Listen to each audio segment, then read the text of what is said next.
तू हंस, तू मुस्कुरा, तू रोना कम कर दे, ये तेरी जिंदगी है, इस जिंदगी के नाक में दम कर दे। हेलो नमस्कार दोस्तों, India's number 1 current affairs study point 9 channel पे आप सभी का हार्दिक स्वागत है। देखिए दोस्तों, आज है 15 सितंबर 2023 और 15 सितंबर 2023 से जितने भी करंट अफेयर्स के क्वेश्चन बनते हैं उनकी चर्चा करने आ रहे हैं आपके साथ। तो देखिए दोस्तों, आज हैं 15 सितंबर और 15 सितंबर से एक आज मोटिवेशन के साथ क्लास की शुरुआत करते हैं कि सपने देखने वाले लोग ही उन ताकतवर लोगों में से होते हैं जो उन सपनों को पूरा करने के लिए काम करते हैं। देखिए दोस्तों, जिस प्रकार से हम डेली बेसिस के ऊपर जो पिछले दिन की क्लास का रिवीजन करते हैं, तो उसके साथ ही आज की भी क्विक रिवीजन देखिए आपके सामने है।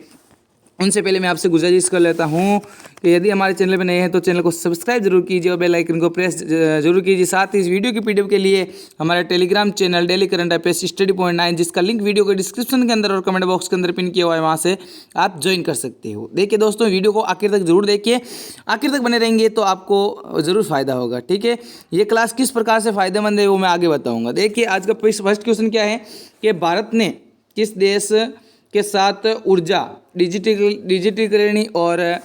डिजिटलीकरण और निवेश के क्षेत्रों में जो समझौता ज्ञापन पर हस्ताक्षर किए हैं वो किया है सऊदी अरब के साथ। भारत यूके आर्थिक और वित्तीय वार्ता का संस्करण कौन सा है? तो नई दिल्ली के अंदर 12वां संस्करण है। और किस स्थान पर सीमा सड़क जो संगठन है BRO है, बॉर्डर रोड ऑर्गेनाइजेशन है, उसके द्वारा दुनिया के सबसे ऊंचे फाइटर एयरफील्ड का विकास किया है? तो वो हो जाएगा लद्दाख के अंदर। और लद्दाख के उपराज्यपाल का नाम आप कमेंट बॉक्स के अंदर बताइए। जम्मू कश्मीर के अंदर मैं बता देता हूँ आपके कौन है, मनोज सिन्हा। ठीक है, एक दिवसीय क्रिकेट में सबसे तेज 13,000 रन बनाने वाले बल्लेबाज बन गए हैं कौन? कि विराट कोहली।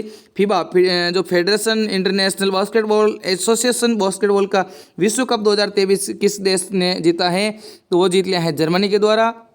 हाल ही में किस राज्य सरकार ने मॉब लिंचिंग पीड़ित मुआवजा योजना 2023 की शुरुआत की है? तो वो है मध्य प्रदेश। RBI ने ICICI बैंक के MD और CEO के रूप में किसे नियुक्त किया है? तो वो है संदीप बख्शी। किस बॉलीवुड अभिनेत्री को एतिहाद एयरवेज है उसका नया ब्रांड एम्बेसडर बनाया है? तो वो हो जाएगी Katrina Kaif. Microsoft power point के संस्थापक जिसका निधन 76 वर्ष के आयु के अंदर हो गया है, वो है डेनिस ऑस्टिन। रक्षा मंत्री हमारे राजनाथ सिंह के द्वारा नेफिचू सुरंग देश के किस राज्य के अंदर उसका उद्घाटन किया गया है? वो है अरुणाचल प्रदेश। देखिए दोस्तों, आज की क्लास शुरुआत करने से पहले आज है अंतर्राष्ट्रीय लोकतंत्र दिवस और आज अंतर्राष्ट्रीय लोकतंत्र दिवस की आप सभी को हार्दिक शुभकामनाएं। देखिए, आज की क्लास का फर्स्ट क्वेश्चन आपकी स्क्रीन के ऊपर है। देखिए दोस्तों, ये क्लास किस किस को फायदेमंद होने वाली है? तो आपके जो भी वनडे एग्जाम है, जिसके अंदर SSC का कोई भी एग्जाम हो, चाहे GD हो, चाहे MTS हो, CHSL हो या CGL हो, इनके लिए आपके फायदेमंद साबित होने वाली है। साथ ही साथ रेलवे का कोई भी एग्जाम हो, चाहे लोको पायलट का हो, चाहे ग्रुप D का हो, चाहे NTPC का हो, और साथ दिल्ली पुलिस का वेरी इंपॉर्टेंट पॉइंट्स है। यदि आप दिल्ली पुलिस की तैयारी कर रहे हो तो ये आपके रामबाण साबित होगी। और वनडे एग्जाम कोई भी ले लो आप, चाहे आप स्टेट के कोई भी एग्जाम ले लो, उसके लिए फायदेमंद साबित होने वाली है। वीडियो आखिर तक जरूर देखिए, आखिर तक बने रहेंगे तो आपको फायदा पता चलेगा। और आप चैनल को सब्सक्राइब मैं नहीं बोलूँगा, आप खुद करके जाओगे। ठीक है, देखिए फर्स्ट क्वेश्चन आपकी स्क्रीन के ऊपर क्या कह रहा है कि किस देश में आयोजित युद्धाभ्यास ब्राइट स्टार 23 में इंडियन एयरफोर्स आर्मी नेवी ने हिस्सा लिया है? तो किस देश के अंदर आयोजित हुआ? तो ये हुआ था मिस्र के अंदर। मिस्र किस देश का जो किस कॉन्टिनेंट का देश है? तो वो हो जाएगा अफ्रीका का। मिस्र की राजधानी हो जाएगी कायरा। ठीक है, मिस्र की बात करें तो देखो, विश्व की सबसे लंबी नदी इसके अंदर बह रही है। कौन सी नदी? नील नदी। कौन सी नदी? नील नदी। जो कहाँ से निकलती हैं?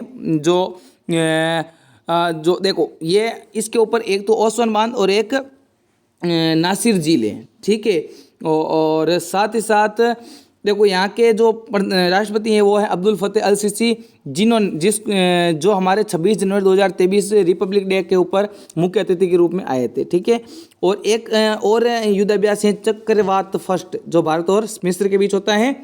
देखो, ऑप्शन की बात करें तो जापान के अंदर अभी हाल ही में G7 आयोजित हुई। G20 कहाँ पे? भारत के हमारे नई दिल्ली के अंदर।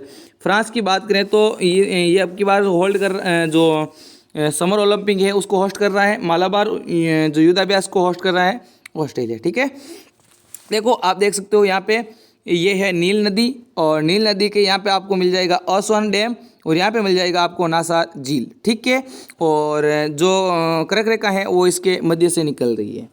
युद्धाभ्यास 27 अगस्त से 16 सितंबर 2023 तक आयोजित होगा। और 16 सितंबर को कौन सा दिवस मनाया जाता है, आप बताइए कमेंट बॉक्स के अंदर में। अभी बाद में क्वेश्चन भी है एक, जिसके अंदर ऑप्शन है, मैं आज से आप इसका आंसर बताऊंगा क्या होने वाला है, 16 सितंबर को कौन सा दिवस होने वाला है। ठीक है, ये बहुराष्ट्रीय त्रिसैन्य अभ्यास एक ऐतिहासिक अवसर है जिसके अंदर 34 देश भाग लेंगे।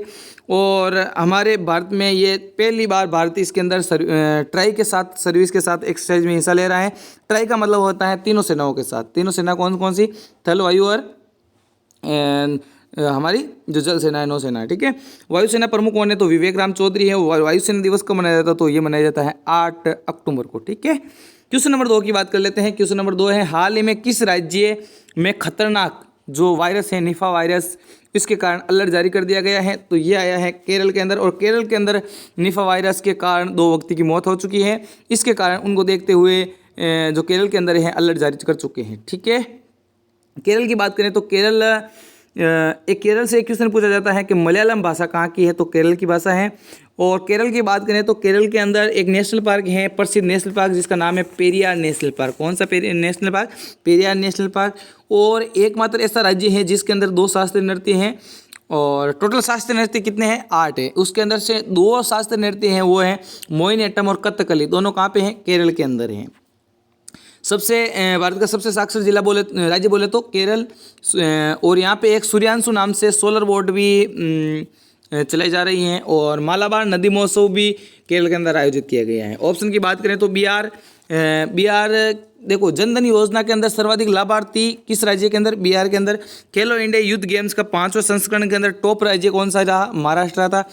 और जो NEP है, नेशनल न्यू एजुकेशन पॉलिसी, जो न्यू एजुकेशन पॉलिसी है, उसको कर्नाटक समाप्त करके कर्नाटक अपनी पॉलिसी लेके आ रहा है। ठीक है, देखो अभी क्वेश्चन से संबंधित रिफ्लेक्ट देखते हैं तो देखो, केरल के कोझिकोड के अंदर निपा वायरस से 2 लोगों की मौत हो चुकी है।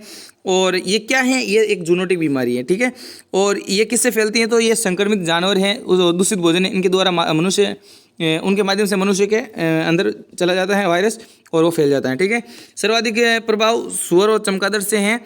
और मरने की दर भी बहुत ज़्यादा है इसके कारण। इसका कोई भी ट्रीटमेंट नहीं है, इंजेक्शन नहीं है। ठीक है, और ये सबसे पहले कहाँ पर देखा गया, तो ये मलेशिया के अंदर एक जो है WHO वर्ल्ड हेल्थ ऑर्गेनाइजेशन के अनुसार 1998 के अंदर मलेशिया के सुगई के अंदर निफा गांव के अंदर ये पहली बार निपा वायरस देखा गया। और इसी गांव के नाम पे यही इसका नाम निफा कर दिया है। केरल का नाम आया है, तो केरल से प्रमुख फैक्ट मैंने बता दिए हैं। ऐसे तो जैसे लिख के भी लेके आया हूँ मैं आपके सामने कि भारत में पहली बार सोलर बोर्ड की शुरुआत कहाँ पे शुरुआत की गई, केरल के अंदर। और कौन सी सोलर बोर्ड, तो सूर्यांशु सोलर बोर्ड। ठीक है, मालाबार नदी महोत्सव की बात करें तो 9वां संस्करण केरल के अंदर आयोजित। टोमेटो फ्लू से प्रभावित राज्य केरल। सर्वाधिक शिक्षित राज्य केरल। और एक ग्राम पंचायत, एक प्ले ग्राउंड योजना भी कहाँ की है, तो केरल की है। ठीक है, नेक्स्ट क्वेश्चन की बात कर लेते हैं। क्वेश्चन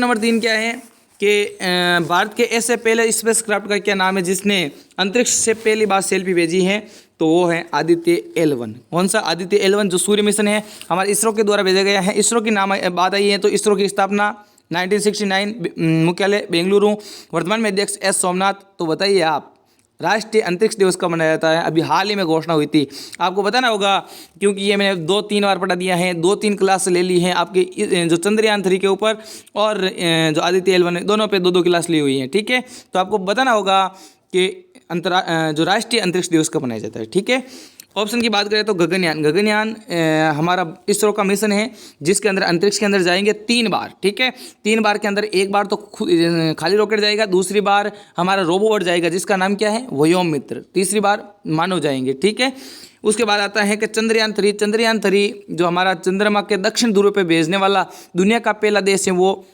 भारत है।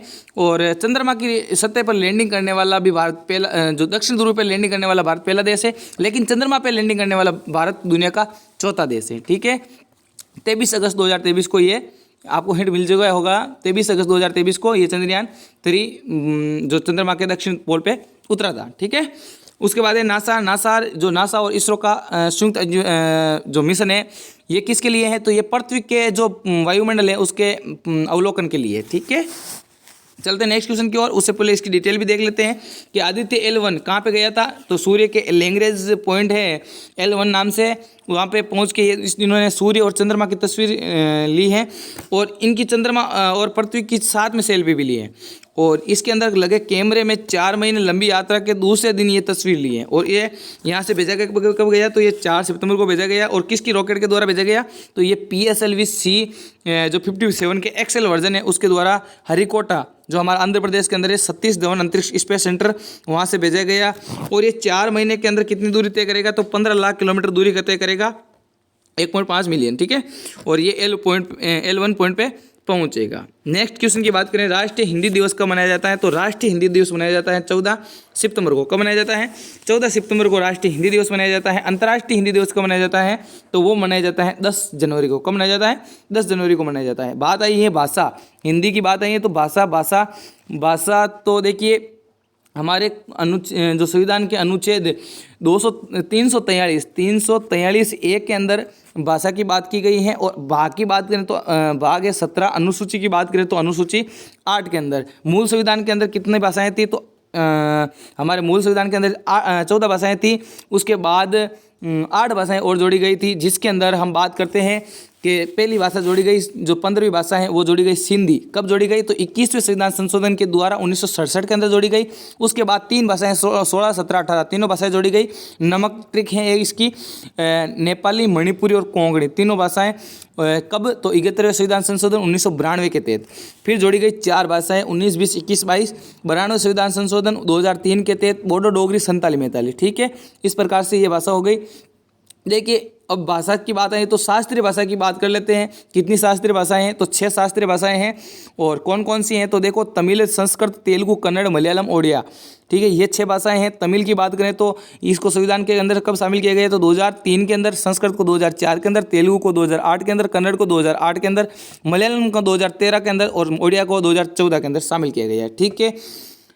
ऑप्शन की बात कर लेते हैं। 9 सितंबर को कौन सा दिवस मनाया जाता है, तो ये हिमालय दिवस मनाया जाता है। और इलेक्ट्रॉनिक व्हीकल दिवस, EV दिवस मनाया जाता है, ठीक है।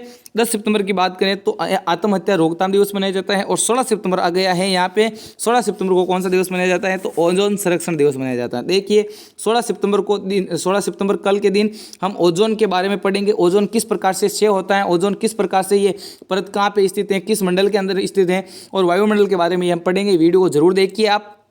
देखिए चलते हैं इसके नेक्स्ट क्वेश्चन की ओर। उससे पहले इसकी डिटेल की भी पढ़ लेते हैं कि 14 सितंबर को हर साल भारत के अंदर राष्ट्रीय हिंदी दिवस के रूप में मनाया जाता है। और अंतर्राष्ट्रीय हिंदी दिवस की बात करें तो 10 जनवरी को मनाया जाता है।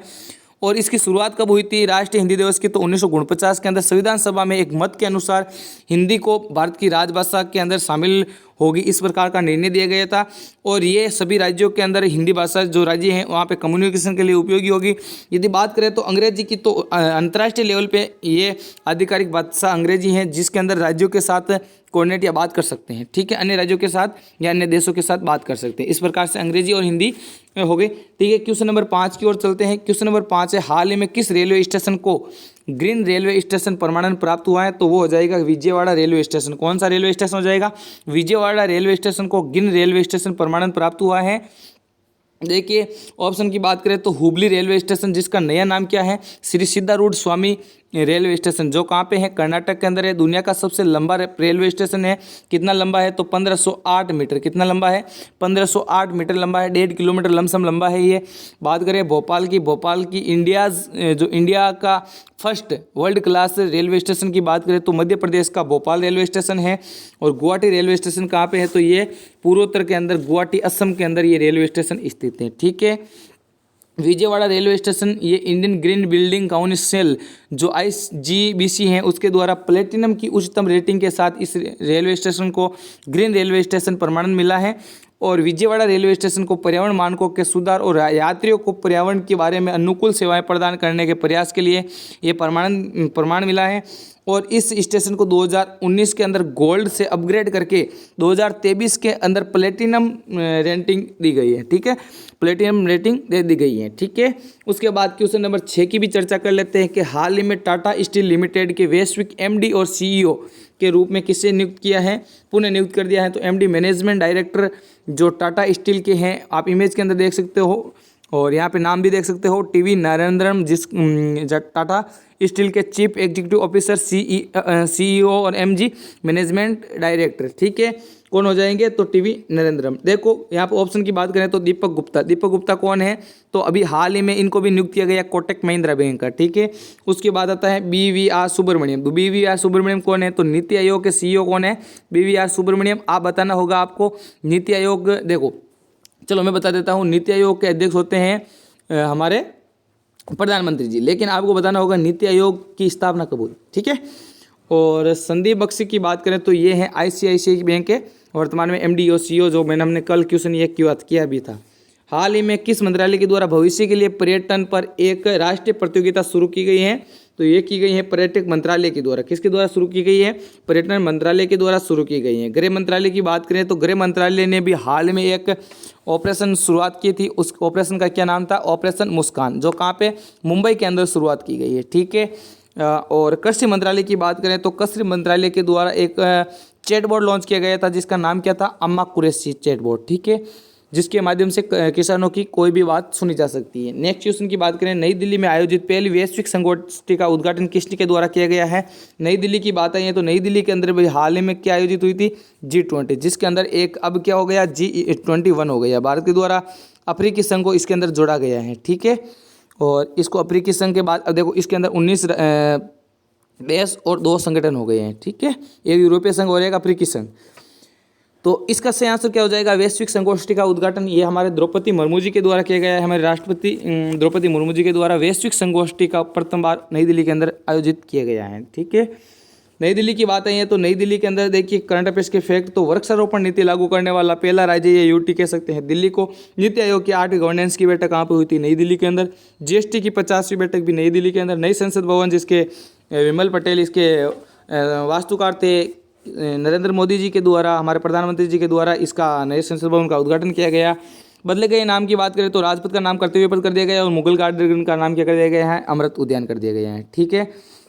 क्वेश्चन नंबर 9 की बात करें तो हाल ही में इंडोनेशिया मास्टर्स 2023 में पुरुष एकल खिताब किस खिलाड़ी के द्वारा जीत लिया गया है, तो ये जीत लिया गया है हमारे किरण जॉर्ज के द्वारा। किसके द्वारा जीत लिया गया है, किरण जॉर्ज के द्वारा इंडोनेशिया मास्टर्स 2023 का पुरुष एकल का खिताब जीत लिया गया है। भारतीय महिला क्रिकेट खिलाड़ी 2023 में टाइम्स 100 नेक्स्ट की सूची के अंदर शामिल होने वाले खिलाड़ी कौन है, तो वो हो जाएगी हरमनप्रीत कौर। कौन हो जाएंगी, हरमनप्रीत कौर हो जाएगी, जिनको टाइम 100 नेक्स्ट की सूची के अंदर टॉप 2023 के जो भारतीय महिला खिलाड़ी के अंदर इनको शामिल किया गया है, ठीक है।